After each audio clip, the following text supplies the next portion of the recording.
तो परमात्मा कहते हैं कि सुरपति दुखिया, भूपति दुखिया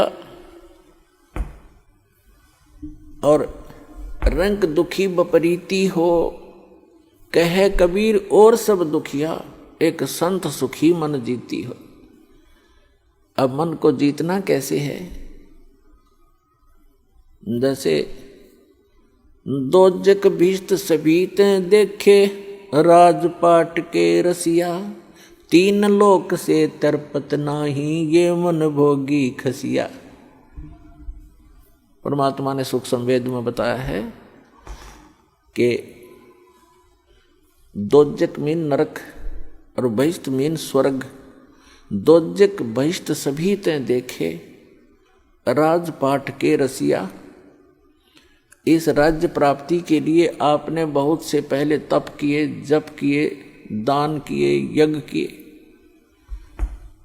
स्वर्ग में गए, स्वर्ग का समय समाप्त करके अपनी पूंजी अक्षीण करके, स्वर्ग क्या है? स्वर्ग इज ए रेस्टोरेंट, जिसमें एक रेस्टोरेंट है जिसमें सब वस्तु आपको अपनी जेब से खरीदनी पड़ेंगी, अपने पल्ले से, अपने पैसे से। सुविधाएं वहाँ जो उसमें है वो आप पूरी प्राप्त कर सकते हो यदि आपके पास पैसा है, लेकिन आपकी जेब खाली हो रही है। और जिस दिन आपकी जेब हल्की हो जाएगी, अपने आप वहाँ से चल पड़ोगे या आपको रेस्टोरेंट से निकाल दिया जाएगा। तो इसी प्रकार स्वर्ग एक रेस्टोरेंट है जहाँ आप अपने पुण्यों का नाश करने के लिए जाते हो, कुछ दिनों की बकवाद वहाँ कराते हो, फिर नरक में भी जाते हो अपने किए हुए पाप कर्मों के आधार से। जब तक हमें ये सत साधना प्राप्त नहीं होती, सच्चे इस कबीर भगवान की और ये सतनाम की और सार नाम की, जब तक पूर्ण परमात्मा कबीर जी की सत साधना हमें नहीं मिलती, तब तक हम अपने दोनों कर्म भोगने पड़ते हैं, पुण्य भी और पाप भी। अभी तक आपने विधान सुना होगा कि जैसे कर्म करेगा वैसे फल देगा भगवान। बिल्कुल सही है। आपके जैसे कर्म पूर्व जन्म के हैं, उनसे आपकी एक जीवन बन गया, किस्मत बना दी। आपके जो संचित कर्मों में से कुछ पुण्य ले लिए, कुछ पाप ले लिए। उस एवरेज से जिसके पुण्य घने हैं और पाप कम हैं, तो उसके पुण्य उसी रेशों से अधिक जीवन में आपको प्राप्त है, और पुण्य भी उसी आधार से और पाप भी उन्हीं की रेशों से। तो आप जी को दोनों भोगने पड़ेंगे। यहाँ इस प्रारब्ध बोलते हैं इसको, प्रारब्ध यानी जीवन में लिखी हुई किस्मत के जो कर्म हैं, जो संस्कार हैं किस्मत के, उनको प्रारब्ध कर्म बोलते हैं। और प्रारब्ध कर्म को कोई नहीं चेंज कर सकता, ना विष्णु जी कर सकते, ना ब्रह्मा जी कर सकते, ना शिव जी कर सकते, ना ब्रह्म कर सकता, ना परब्रह्म कर सकता। परम अक्षर ब्रह्म कर सकता है। मासा घटे न तिल बधे, विधना लिखे जो लेख, और सच्चा सतगुरु मेट कर मिटाकर ऊपर मार दे मेघ, यानी फॉरएवर खत्म कर देता है। मासा घटे न तिल बधे, यानी 1 ग्राम भी आपके संस्कार इधर उधर नहीं हो सकते, और ना बढ़ सकते ना कम हो सकते। जो विधाता ने आपके भाग्य में, प्रारब्ध में, किस्मत में लिख दिए, प्रारब्ध माने किस्मत, आपकी किस्मत में जो लिखा हुआ उसमें से ना मासा घट सकता है और ना ही तिल के समान बढ़ सकता है।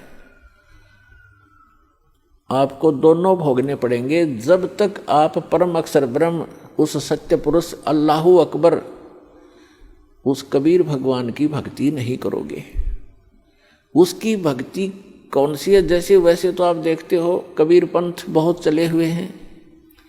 कबीर पंथियों की यदि आप कैलकुलेशन करो, टोटल करोगे तो लगभग 20 करोड़ के आसपास कबीर पंथी मिलेंगे आपको। लेकिन वो कबीर पंथी नहीं है, उनके पास यथार्थ भक्ति नहीं है। तो सत्य साधना उस कबीर परमेश्वर की इस दास के अतिरिक्त विश्व में किसी के पास नहीं है, पूर्ण परमात्मा की।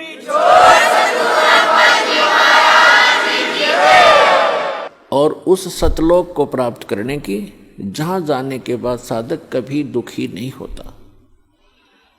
तो जो प्रसंग चल रहा है कि परमात्मा ने बताया है कि जब तक आप इस सत साधना को छोड़कर अन्य जो साधनाएं करते हो तो दोजक मीन नरक और बहिष्ठ मीन स्वर्ग। दोजक बहिष्ठ सभी ते देखे राजपाट के रसिया, और 3 लोक से तरपत नाही ये मन भोगी खसिया। है अपनात्मा परमात्मा के इन अनमोल वचनों को हृदय में जचा लो। ये कोई डूम भाट के गीत नहीं, एक परम पिता के बताया हुआ मार्ग है। अब प्रसंग चल रहा है कि दोजक भिष्ट सभी ते देखे राजपाट के रसिया। अन्य साधनाएं करके आप जी ने स्वर्ग भी प्राप्त किया और नरक भी, दोनों भोग लिए। और 3 लोक से तरपत नाही ये मन भोगी खसिया। 3 लोक भी यदि इस जीव को दे दे, इस मन की फिर भी तृप्ति नहीं है, सेटिस्फैक्शन नहीं है। क्यों नहीं है? क्योंकि आत्मा को ज्ञान नहीं है और मन उस शैतान का एजेंट है, काल का एजेंट है, ब्रह्म का। तो पुण्यात्माओं, 3 लोक से तरपत नाही ये मन भोगी खसिया। जैसे कोई सरपंच बन जाता है गांव का प्रधान, उसकी फिर नीयत ये रहती है कि चेयरमैन बनूं तो बात बने, क्योंकि सरपंचों के ऊपर चेयरमैन अधिकारी होता है। फिर सोचता है चेयरमैन बनने के बाद कि एमएलए बनूं जब बात बने। एमएलए बनने के बाद तो फिर उसके मन में एक धारणा बनती है कि एमएलए भी कोई खास बात नहीं, मिनिस्टर बनो जब बात बने। मिनिस्टर बनने के बाद उसकी टेंडेंसी बन जाती है कि मुख्यमंत्री बनो जब हाथ में कमांड आवे, न तो कोई मजा नहीं आया। अब मुख्यमंत्री बनने के बाद उसको संतुष्टि नहीं होती, वो सोचता प्रधानमंत्री बनूं जब जी में जी आवे, जब आनंद हो, ओवरऑल कंट्रोलर बनो। जो मनुष्य जीवन का काम था वो तो स्टार्ट भी नहीं किया। ऐसी सोच करते करते मृत्यु हो जाती है और फिर वो प्राइम मिनिस्टर बनने की आशा रखने वाला गधा मिनिस्टर बना खड़ा है, वो गधा बन गया। तो पुण्यात्माओं, सौभाग्य आपका,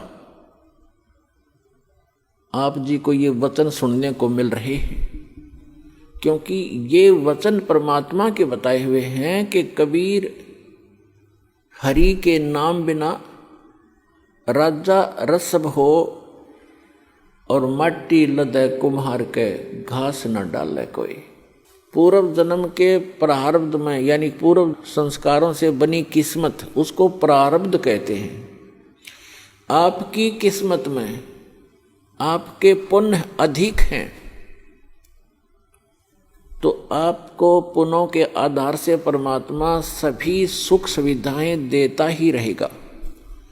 आप चाहे भक्ति करो या ना करो, आप चाहे डाके डालो, चोरी करो, झूठ बोलो सारा जीवन, यदि आपके पुण्य घने हैं, पूर्व जन्म की आपकी बैटरी चार्ज है, तो तब तक आपको कोई प्रॉब्लम नहीं आएगी।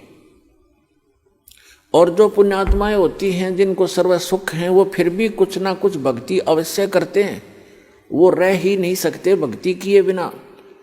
तो वो जैसी भी साधनाएं परंपरागत प्राप्त होती हैं या किसी से सुनने से या कोई गुरु मार्गदर्शक से प्राप्त करके वो करते हैं, और उनको सुख तो मिल रहा होता उनके प्रारब्ध से, यानी पूर्व जन्म के संस्कार से बनी किस्मत से। और वो ये सोच रहे होते हैं कि जो गुरु जी ने ये क्रियाएं मुझे बता रखी हैं, मुझे इनसे लाभ हो रहा है। तो ये उसकी भूल होती है।